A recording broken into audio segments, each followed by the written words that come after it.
I founded Moving as Designed because there's an epidemic of completely preventable suffering. In the last 20 years in the United States, joint replacements have doubled in population under the age of 60. This is while at the same time activity levels have gone up. It's not how much we move so much as what kind of movement we're doing. Even more importantly, what kind of rest are we doing?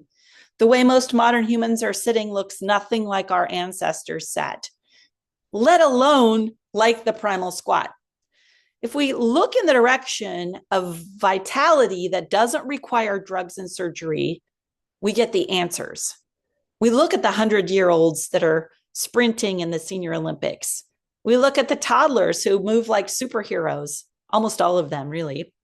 We look at populations like Japan that have a quarter per capita of the amount of orthopedic surgeries as the United States. Some things here are very different. The good news is our bodies are very adaptable. That's our superpower. So when we work with our wiring, we work with the neurological and the kinesthetic, and we find the positions that nourish the connective tissue, the soft tissue, and restore the load bearing back onto the bones and tendons as designed, we start to be able to recycle the forces of gravity. The reason I call it Moving as Designed is it's not as simple as physical therapy, nor is it as simple as personal training, nor is it as simple as changing your chair or mattress. I'm bringing a holistic view to your movement lifestyle so that we can start by troubleshooting whatever pain you have. But we really want to look at the map. What is your next 20, 30, 40, 50 years? What do you aspire to feel like? I want to be that 100-year-old climbing a coconut tree bare feet, or playing games, running and playing with my grandchildren. I don't want to be sitting hunched over, watching TV or staring at my phone. Guys, this is becoming an extremely large epidemic in the United States. If you're my age, I'm 57. I love getting older because I am owning this shit. I haven't gotten any orthopedic surgeries. I could have had 2 hip replacements by now. I could have had several knee surgeries by now.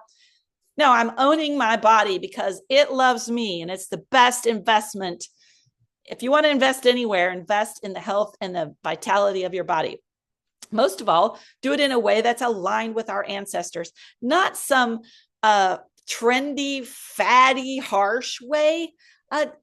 Honestly, part of this epidemic of pain is people sitting around and then suddenly going and doing something harsh and thinking that'll make, get the stress hormones, get the thrill of the cardio. No, guys, a slow, steady state, a grounded state is when we can reboot, rewire, and shift our ordinary habits. And there, when we get a 1% a day change, we get exponential change over time.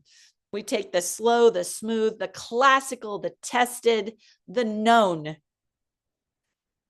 We also test whether the movement regimes that we take on are making us better or worse at our most important movements. Those are breathing, number 1, 22,000 times a day. Number 2, walking. I would say running is up there because for safety reasons, right? Down the way, we can tell through simple muscle testing whether that thing that might have added muscle, that muscle might have actually gotten in the way of your natural movement patterns, or you might lack the muscle to protect the joints. So I work with clients, small groups, one-on-ones, usually a little more intense in the beginning, and then we shift towards maintenance.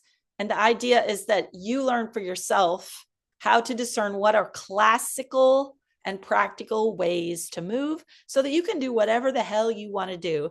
I'm not here to start a cult.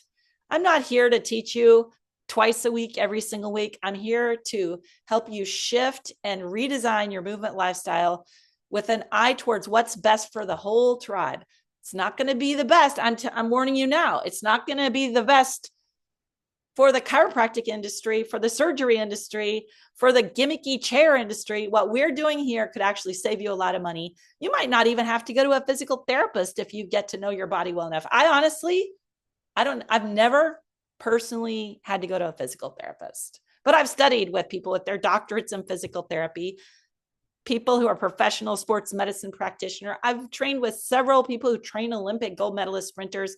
I've trained with elite dance trainers to bring together a full view of what's the most practical, actionable, cost-effective way to make shifts that are good for you, your family, our community, our whole tribe. Come on in and let's get started.